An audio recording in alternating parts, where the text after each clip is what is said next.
Hello friends, hope you're all doing well and welcome back to a new video.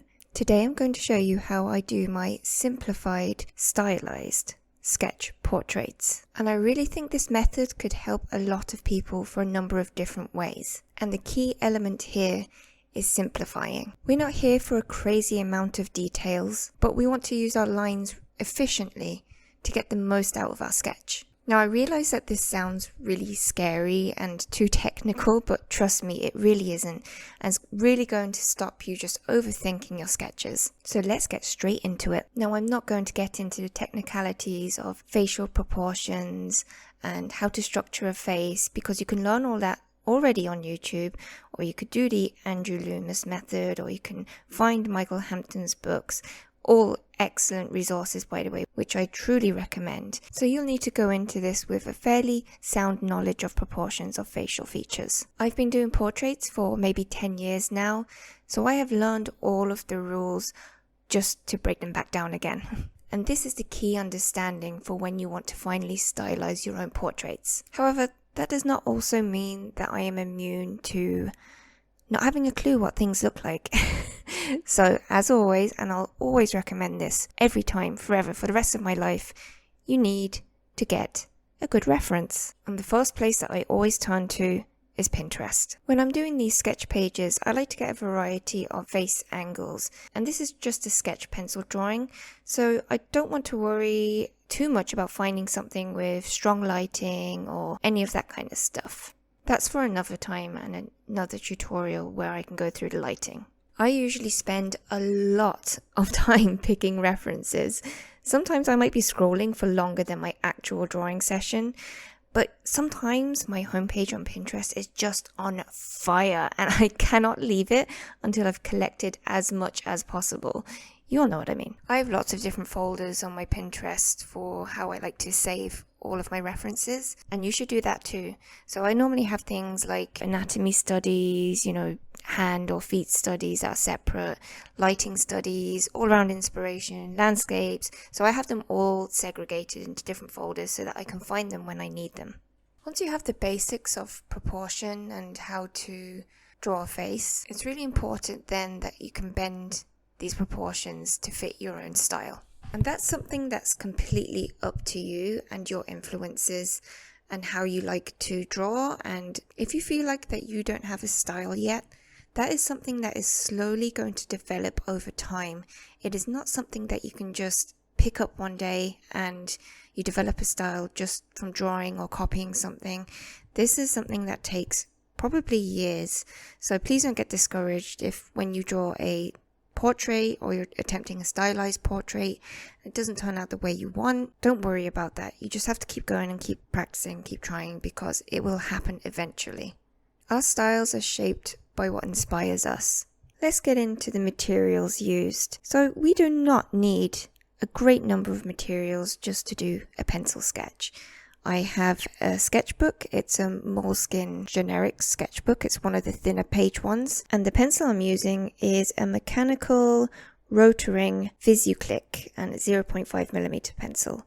And that's it. That's all I need to use just to do these simple sketches. Please don't buy into the idea that you need the best expensive pencils, the best expensive sketchbooks just to create a sketch. It's not necessary, and it also puts an awful amount of stress on you as an artist when you're drawing, when you have all of these expensive materials and you feel like you cannot make a single mistake. And sketchbooks are for experimenting, and how can you experiment if you're scared?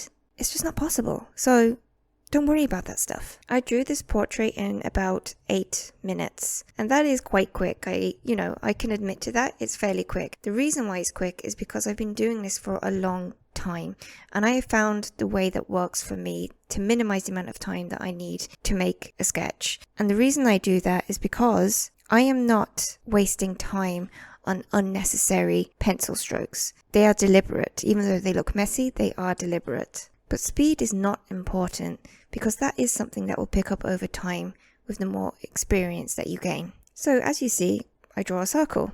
The main reason I do this, obviously, is to give some indicator of the head, but the main reason is to help with my page placement. You may have seen me in the past block out shapes on a character page, and that gives me an idea of how to start at the correct size.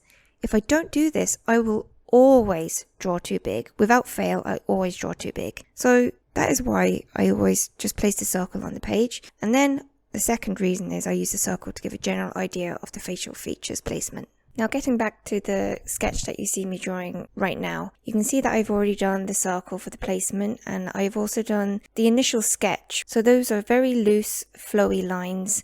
There's no commitment to it as such. I don't know how else to explain it, but I try to do this as quickly as possible because I find if I'm going to start working on details at the very beginning, I'm going to get lost in the sketch. And it's not going to look very nice. It's going to look stiff and I'm going to make mistakes. And then when I try and go back over that with my final sketch, I'm just going to enhance those mistakes and I don't want that. So for that initial sketch, I might take maybe 2 to 3 minutes just to lay down those proportions and get a general idea of how my final sketch is going to look. One thing that is really important when I am doing these studies is that I am not trying to get an exact likeness. That's not my goal here. I'll link the references that I use for these sketches so that you can compare. But you'll notice that, they're not the exact same. I think they're similar enough to be recognizable. And that's kind of my goal, is that I'm using that as inspiration for me to draw that in my own style. So once I'm happy with that sketch, I'll go in and start laying down the darker, thicker lines for the final sketch. So I always start with the eyes because at least if I make a mistake, I've done it fairly early on.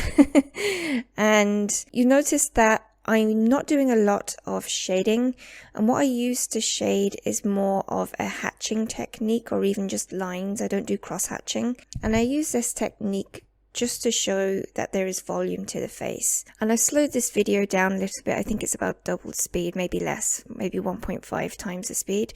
So I slowed it down just so you can see properly what my actual process is here, and that I don't spend too long on any one area.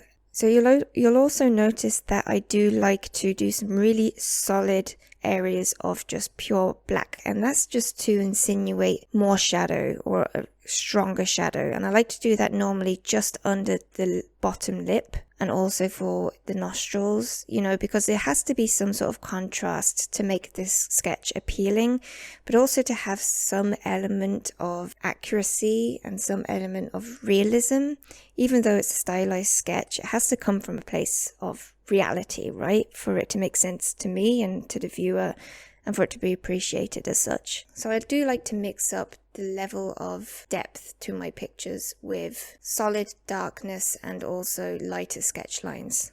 I definitely think that the key to this particular method that I use is to just not be exact and precise. I just love when I put the pencil down and I'm not too worried about where those strokes go. And like I said earlier, they are deliberate, the strokes that I do make, but I'm not putting too much stressful thought into it, if that also makes sense.